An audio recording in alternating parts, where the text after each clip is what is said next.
A bride arrived with a locked chest no one could open. He waited 7 years for the key to come. The chest sat on my porch for 3 days before I moved it inside. Not because it was heavy, though it was. Thing weighed near 40 pounds when I dragged it off the wagon, and Hob Fenner, who'd driven it out from town, said he'd tried to lift it from underneath and felt something shift in his lower back that hadn't come right since.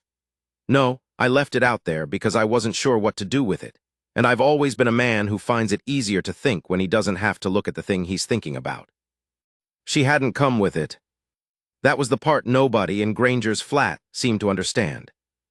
They'd ask, and they did ask, Lord, they asked. They'd say, Elias, where's your bride? Like I'd misplaced her. Like a man could lose track of a woman the way you lose track of a pocket knife. I'd tell them she'd been delayed. I'd heard that from the agency in Denver, a letter, 2 sentences, no explanation, just that she'd been delayed and the chest was coming ahead and I should hold it safe. So I held it safe. Out on the porch, under a piece of canvas, 3 days, and then inside because September was turning and I didn't want whatever was in there to take on moisture. I put it in the corner of the front room, where the second chair used to be, the one that had been my wife's. That's how it started. I want you to understand the order of things because the order matters. The chest came first, and it changed the room before she ever walked in it. My name is Elias Croft. I was 51 years old in the fall of 1883, and I had been alone on the Croft place for 7 years, and I had made a decision in July of that year that I still don't fully know how to explain, except that the silence had started to do something to the inside of my head that I didn't like. My daughter Nora was grown and gone to Pueblo with her husband. My son Walter had gone to Nevada the year prior chasing a mining claim that I hadn't heard had made him rich, which meant it probably hadn't. The hands I kept were seasonal, and I was down to 2 by fall, Cato and a young Mexican boy named Refugio who was the hardest worker I had ever seen and who didn't talk much, which suited us both. The ranch wasn't failing. That's not what this is. The ranch was fine, 240 acres, a creek that didn't dry, a decent herd I'd rebuilt careful after the hard winter of '78 took half of what I'd had. The ranch was fine and the house was too quiet and I was 51, and going to be 52, and then 53 and on down the line. And one morning I'd sat down with my coffee and looked at the wall for what felt like an hour, and realized I hadn't said a word out loud in 3 days. So I wrote to the agency. I'm not proud of it and I'm not ashamed of it. It was a practical decision, the way most decisions in my life have been practical. I wrote that I was a rancher of sound character and adequate means, that I had been widowed 7 years, that I was looking for a woman of mature years and practical disposition who understood the realities of ranch life and did not require an excess of entertainment or society. I said I was not a young man and I wasn't looking for a young woman. I said I valued quiet and hard work and wanted a partner, not a house guest. What I got back from the agency after 2 months was a single letter from a woman in St. Louis. Her name was Margit Voss. She was 44 years old, a widow, German-born, had been in this country 20 years. Her husband had been a tradesman, she said, deceased 4 years. She could cook and keep a house, and she had some experience with livestock, though she did not pretend to be a ranch hand. She wrote plainly, no flourishes, and she said one thing that I read twice, and then set down and then picked up again. She said, I am not looking to be saved. I am looking for useful work and a decent man, and if those 2 things are present, I am capable of providing loyalty in return. That was it. That was the whole thing that decided me. We exchanged 2 more letters, both businesslike. She asked about the water situation and the nearest doctor and whether I had any particular religious requirements. I answered all 3. I asked whether she had children or obligations that might complicate a move. She said she had a grown son in Chicago who did not need her and a sister in St. Louis she was fond of but could leave. Practical. Clean.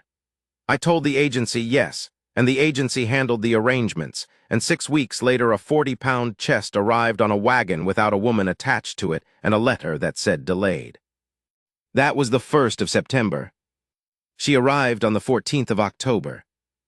I was out by the south fence when Cato came across the field to tell me a buggy was coming up the road. I'd hired a buggy from Mueller's livery in town to go pick her up when the stage came in, but she hadn't come in on the stage I'd expected, and then the one after that, and by the 3rd week of waiting I'd told Mueller to hold the buggy and I'd send word. What I didn't know was that she'd hired her own rig from a man in Granger's flat. She'd talked into driving her out, and she'd paid for it herself, and she hadn't sent word because she hadn't known there was anyone to send it to. The agency hadn't given her my situation clearly, only my address. I came around the side of the barn, and there was a black buggy with a gray horse I didn't recognize, and a woman climbing down from it before the driver had a chance to help her, which he seemed relieved about, and she was looking at the house the way a person looks at something they are calculating. Medium height, dark hair going gray at the temples, pulled back in a way that meant business, a dark wool coat that had been good once and was still decent, square hands. She moved like a woman who'd been moving through practical spaces her whole life, and didn't waste motion doing it. She saw me and she didn't smile and she didn't look away. She just looked at me the way she'd looked at the house. Direct. I said, "Mrs. Voss." She said, "Mr. Croft," and then, "The house is good." I didn't know what to say to that, so I said, "It's solid," and she nodded like that was the right answer, which I think it was. The driver unloaded a single trunk from the back, medium-sized, and took his money from her and left without ceremony. I showed her inside. She stopped in the doorway of the front room and looked at the chest in the corner. She didn't say anything for a moment, just looked at it. Then she said, "You didn't try to open it." I said no. She looked at me then, not the calculating look, something different. She said, "Good," and walked past it and asked where she'd be sleeping. I'd put her in the back bedroom, the room that had been Walter's when he was small, that I'd aired out and put a decent quilt on. She nodded at it, set down the small bag she was carrying, and came back to the kitchen and started looking at what I had in the way of provisions. That was the beginning of us, and I want to say it was easy or natural, but it wasn't, not exactly. It was workable. She cooked in the evenings, and I didn't interfere. She took stock of what needed doing in the house and did it without asking me, which suited me fine. She learned the rhythms of the ranch inside of a week.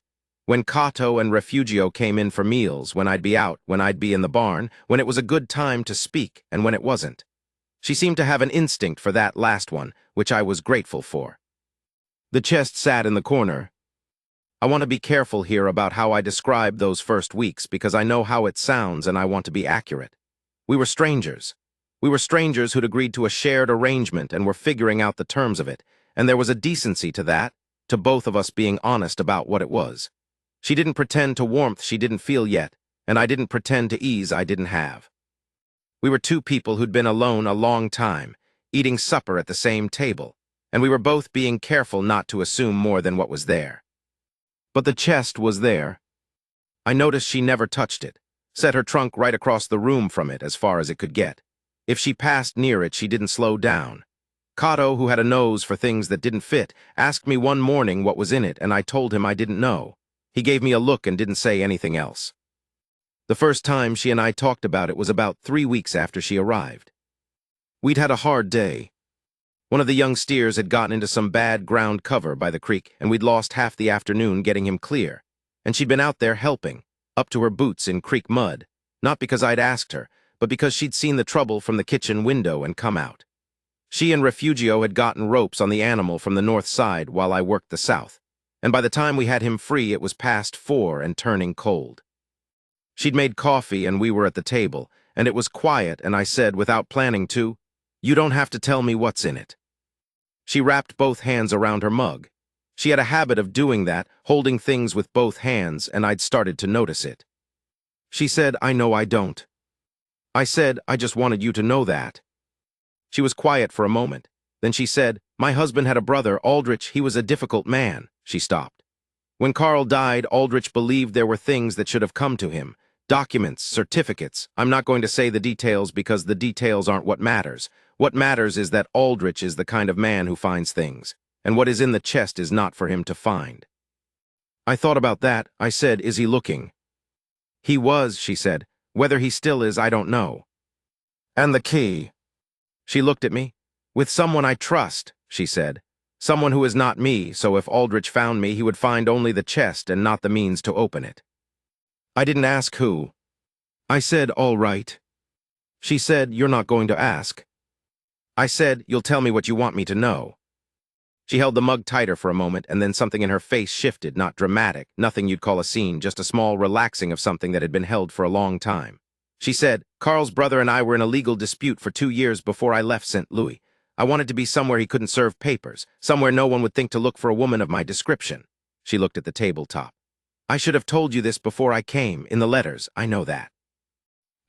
I thought about what she wasn't saying, which was that she'd needed the arrangement as much as I had, but for reasons that had nothing to do with silence and a quiet house. I said, "Did you marry me to hide?" She looked up, direct. She said, "I came because the letters told me you were a decent man. What I was hiding from was the reason I could afford to come at all." She paused. "Both things are true." I sat with that. Then I said, "How long does a legal dispute like that run?" She said, "It should have been settled by now. My solicitor in St. Louis, he was handling it. But until he writes me that it's finished, I don't know." "And the key is with him?" I said, "What happens when it's finished?" She said, "Then I suppose I open the chest." I nodded. I got up and refilled my coffee and didn't say anything else, and neither did she. And we sat there a while longer in the kitchen while it got dark outside and the wind came up against the house. That was October. November came and then December, and then the year turned and it was 1884 and Margit Voss. She had not taken my name. We talked about it and agreed it could wait, became what I can only call the other half of the work. Not in a way I'd expected. Not in the way I'd had with Ellen, my first wife, who'd been a particular kind of warmth that I'd never tried to describe to anyone because words don't do it justice. Margit was different. She was competence and steadiness, and a kind of honesty that I found I needed more than I'd known. She learned the cattle, not as a hand, but she learned them the way you learn anything that lives in your space long enough. She could read weather off their behavior before I could sometimes. And she told me once, standing at the fence watching a group bunch together in July, that she thought they were smelling something from the south. There was a fire 12 miles off 2 days later. I didn't tell her she'd been right. She already knew. Winter was hard that year and we took losses. Not devastating losses, but real ones. I came in from a night checking the herd at the end of February, and I'd been out in it for 6 hours, and my hands were not working right. She heated water and made me put them in it and sat there while I did, not talking, just there, and after a while she said, "You should have come in 2 hours earlier," and I said, "I know," and she said, "We can't afford what it costs if something happens to you," and I said, "I know," and she said, "So don't do it again," and I said, "All right," and she nodded and went to heat up what was left from supper. I want to tell you about a Sunday in March. I had been sick. Not terribly sick, just the kind of sick that gets into your chest and makes you useless, and I hate being useless, and I had been fighting it for 4 days trying to work through it, and on the 4th day I came in at noon and she took one look at me and told me I was going to bed. I told her I needed to get the water trough cleared on the east side. She said Refugio would do it. I said Refugio had enough to do. She said she would do it. I looked at her and she looked at me and she was not blinking. I went to bed. She came in at 4 o'clock with soup that had more pepper in it than I would have made myself, and she sat in the chair by the window while I ate it, reading a book she'd brought from her trunk. She'd brought 12 books in that medium-sized trunk, and I'd counted them when she first unpacked because I wondered what kind of woman counted books as essential transport. After a while she said, without looking up, "You fight being helped." I said, "I'm not fighting anything." She looked up. "You came inside when I said to," she said. "For you, that's not fighting." I didn't have an answer to that. She went back to her book. After a while she said, still reading, "My husband Carl was the same way. He thought needing help was the same thing as being helpless." I said, "Isn't it?" She looked up again. "No," she said very simply, "it isn't." I ate my soup. She read her book. The light came through the window and the room was warm and I fell asleep in the middle of the afternoon for the first time in I don't know how many years, and when I woke up the chair was empty and there was a blanket pulled up that hadn't been there before. That was March. The letter from the solicitor came in April. I know that because it was the week after we turned the cattle out to the east pasture, and there was a feeling in the air that comes when winter has finally actually let go of the ground, not just threatened to, but actually done it. Margit brought it in from the mailbox herself. She'd been down the road checking on something with the fence line, and she set it on the table and stood looking at it, and when I came in at noon it was still there, unopened. I looked at it and then at her. She was at the stove. I said, "You want to read it?" She said, "I've been trying to decide if I do." I sat down. I said, "What are you afraid of?" She turned around. She had a spoon in her hand, and she held it like a woman who's forgotten she's holding it. She said that it's finished, and then I have to decide something. I looked at the letter on the table. I said, "What do you have to decide?" She was quiet for a long moment. Then she said, "Whether I'm here because I needed to be or because I want to be." I didn't say anything. She said, "Those aren't the same thing. You know they're not." I said, "I know." She looked at me for a moment, that direct look she had, but with something underneath it that I hadn't seen before or hadn't let myself see. She said, "I have been trying to be fair to you, Elias. Since I came here, I didn't want either of us to mistake the situation for something it might not be." I said, "And what's the situation?" She set the spoon down. She said, "I came here to hide, yes. And I came because the letters made me think you were a man worth knowing. Both things." She looked at the letter.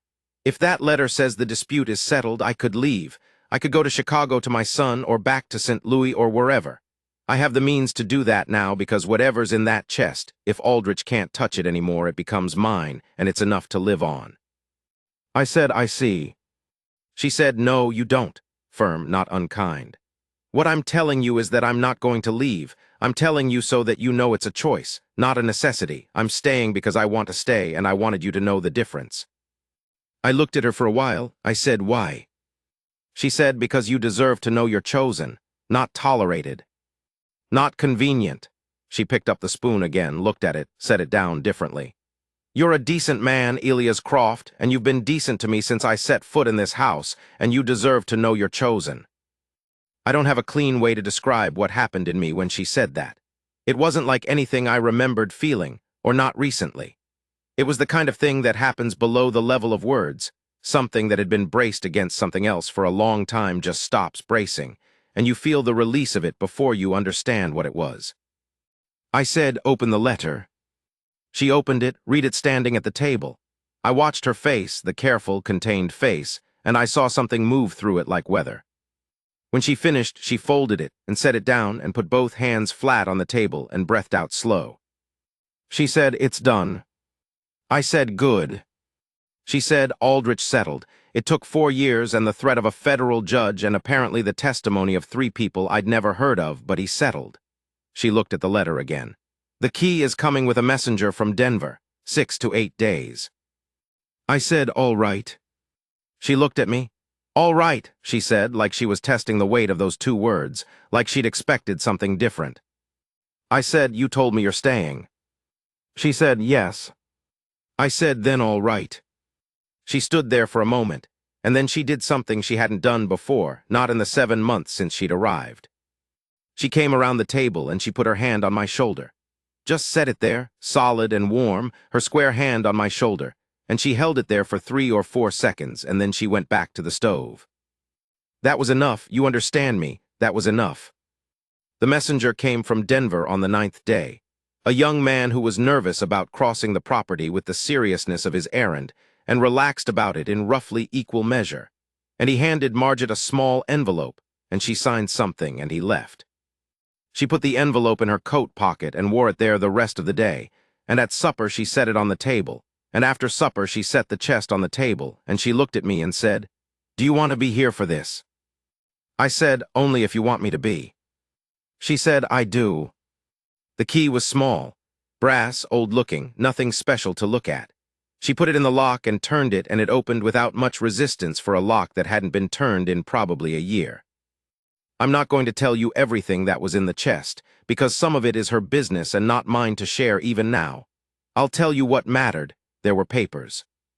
Legal papers related to a property outside of Stuttgart that her husband's family had owned before they came to America.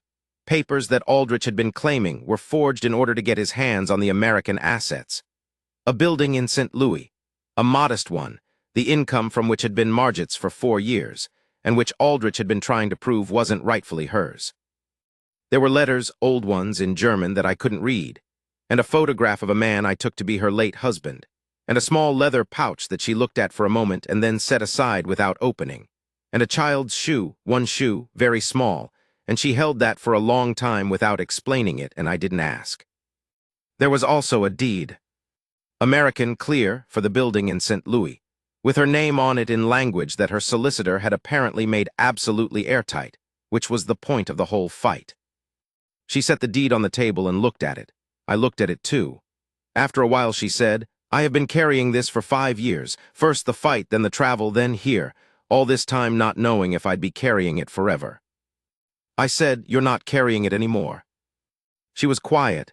She reached out and touched the edge of the deed with one finger, not picking it up, just touching it. She said, "Do you know what I thought when I first came up the road and saw this house?" I said, "What?" "I thought someone has cared for this place." She looked at me. "Not just kept it, cared for it. The fence line is straight. The barn is painted. The yard isn't a disaster." I thought, this is a man who does the work properly, even when no one is watching, even when there's no particular reason to. She paused. "That was the moment I decided you were what the letters said you were." I looked at my hands on the table. Old hands. Scarred across the left one from a fence wire in 1871, thickened at the knuckles from 30 years of ranch work. I looked at them and then at the chest and then at her. I said, "You decided all that from the fence line." She said, "I decided it from everything I could see from the road. By the time I climbed down from the buggy, I had already decided." I said, "And were you right?" She said, "Yes." Not soft, not like a declaration in a story. Just flat and true, the way she said most things, with that particular certainty she had. We put everything back in the chest except the deed, which she put in her trunk. The chest stayed in the corner of the front room, unlocked now. It stayed there for a long time, long enough that I stopped seeing it the way you stop seeing things that have been somewhere long enough to become part of the room. It was different, though. Unlocked, it weighed nothing, the way problems weigh nothing once they're finished. I want to tell you about the summer. It was a good summer. Not lavish, not easy, just the particular goodness of a ranch year when the rains come when they should, and the cattle are healthy, and nothing breaks down that can't be fixed in a day.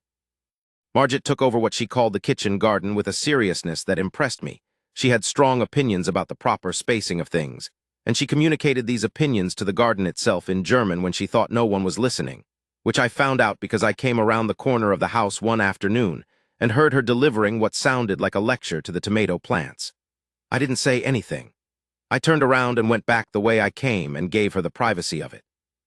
Refugio had taken to her the way young men sometimes take to women who are direct and capable and don't condescend to them.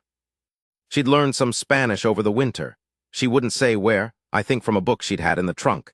And she and Refugio would talk sometimes at the edge of my understanding. And occasionally she would say something in careful Spanish, and he would correct her, and she would nod and say it again better. He taught her the word for each of the animals, and the names of the mountains in the distance, and the particular word he used for the quality of light at 4 in the afternoon in July, that I don't know how to translate, except that it means something like the light that comes before the color leaves. She told me about her son that summer. His name was Tobias. He was 28. He worked for a shipping company in Chicago. He had a wife Margit seemed to be diplomatically neutral about. She'd had another child, she said, a girl who had died at 3 years old, and that was what the shoe was, and she said it the way you say things you've said so often that the saying of them no longer breaks you open, which didn't mean it didn't hurt, just that the hurt had found its right size and settled there. I told her about Ellen that summer, not all of it at once. A little at a time, the way water moves through rock, the way she'd laughed at the wrong moments always, and how I'd loved that about her and been occasionally embarrassed by it. The way she died, which was quick, which is a mercy and also a particular kind of cruelty because there's no warning and no preparing and no time to say the right things. I told Margit I hadn't been to Ellen's grave in 2 years, and Margit said, "Do you want to go?" And I said I didn't know. She said, "That's not a no." I said, "No, it's not." She said, "Tell me when you want company and when you don't." I said, "I'll tell you." We went together in August. Just the two of us on a Sunday morning, out to the small plot on the hill above the east pasture where I'd buried Ellen, and where there was also a marker for the child we'd lost before Walter was born. Margit stood a little back while I stood closer, and she didn't speak, and I didn't speak, and the cattle were visible down in the pasture below, and the sky was the color it gets in high summer when the blue is almost white at the edges. After a while, Margit came up and stood beside me. She didn't take my hand or put her arm around me.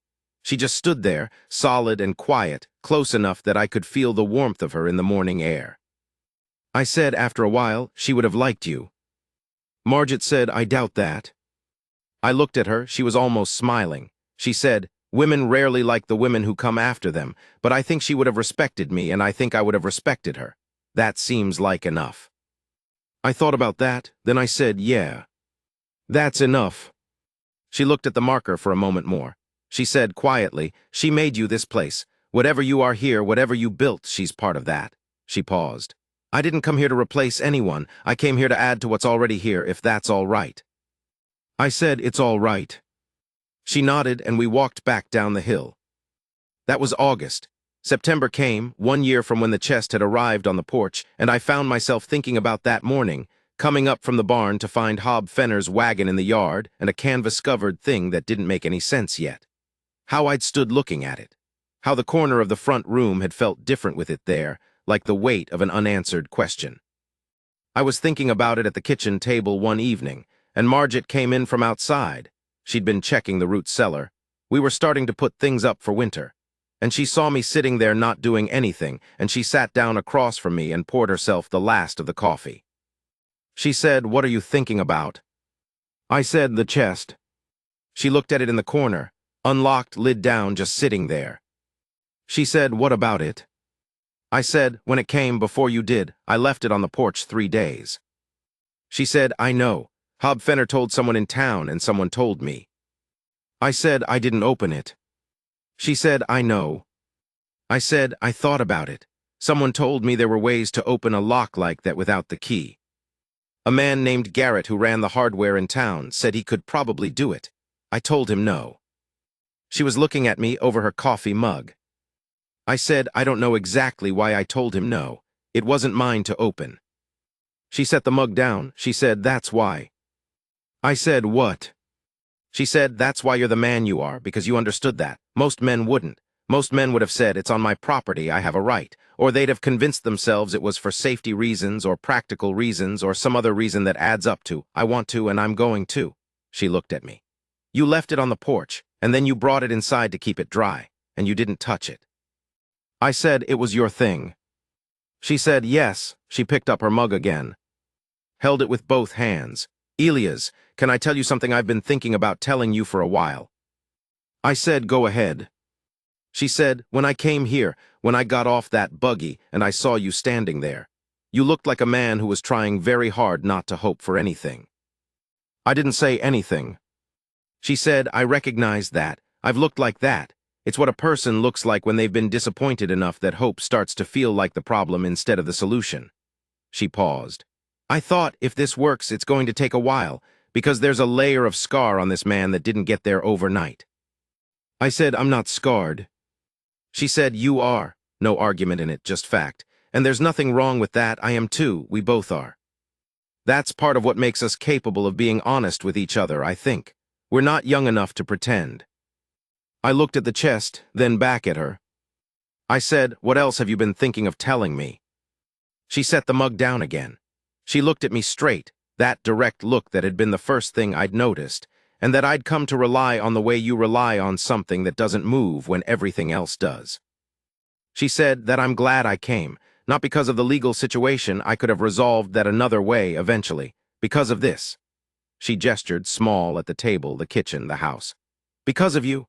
Because this is the first place in a long time that feels like somewhere I'm supposed to be, and that's because of the man in it." I held that. After a while I said, "You're not easy to be around." She almost smiled. "No. You have strong opinions about spacing." "In a garden," she said, "spacing is important. You correct people when they're wrong. You talk to the tomatoes in German."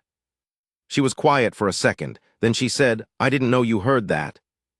I said, "I hear most things." She said, "Well," she picked up her mug, "the tomatoes are healthier for it." I sat there for a moment, looking at this woman, this particular, difficult, capable, honest woman, and I thought about the 7 years I'd sat in this kitchen alone, and I thought about the letter I'd written to the agency, and the letters back, and the chest on the porch, and all the months of figuring each other out slow and careful, and I thought, this is the thing I was trying to get to, not knowing I was trying. Just knowing the silence was wrong, and doing the only practical thing I could think of to change it, and arriving here. I said, "I'm glad you stayed." She looked at me. "I told you I was going to." "I know," I said. I'm still glad. She held my eyes for a moment, and then she nodded once the way she nodded when something was settled and didn't require more words. And then she reached across the table and put her hand on mine, the way she'd put it on my shoulder that day in April. Solid, warm, real. She left it there a while. Outside, the wind was coming up ahead of something. You could hear it working at the eaves, that low particular sound this house makes in September wind. The lamp was burning on the table between us. The chest sat in the corner, unlocked, light on it. That's all I have to tell you about the chest and the key and the 7 years, except one more thing. I married her properly in November of that year. Not because the arrangement required it or because the town expected it, though the town had opinions. The town always has opinions. I married her because she said once offhand, not asking, just observing, that she supposed we ought to do it proper eventually, and the way she said it was the way she said everything, not asking for anything, just stating a fact she'd arrived at. And I looked at her and said, "When do you want to do it?" And she said, "Before the ground freezes, if you're going to go dig up any post holes for a new fence, and I know you're planning too." Which was practical and also the best reason for a wedding date I've ever heard. Granger's flat had a reverend named Stoker who'd married most of the county and had the economy of a man who's done the same thing 1,000 times and knows what's actually necessary and what isn't. It was 15 minutes. Cato and Refugio were there, and the reverend's wife who served as witness, and a neighbor woman named Clara Phipps who cried the whole time and who neither Margit nor I knew well enough to understand why, but who we were grateful to.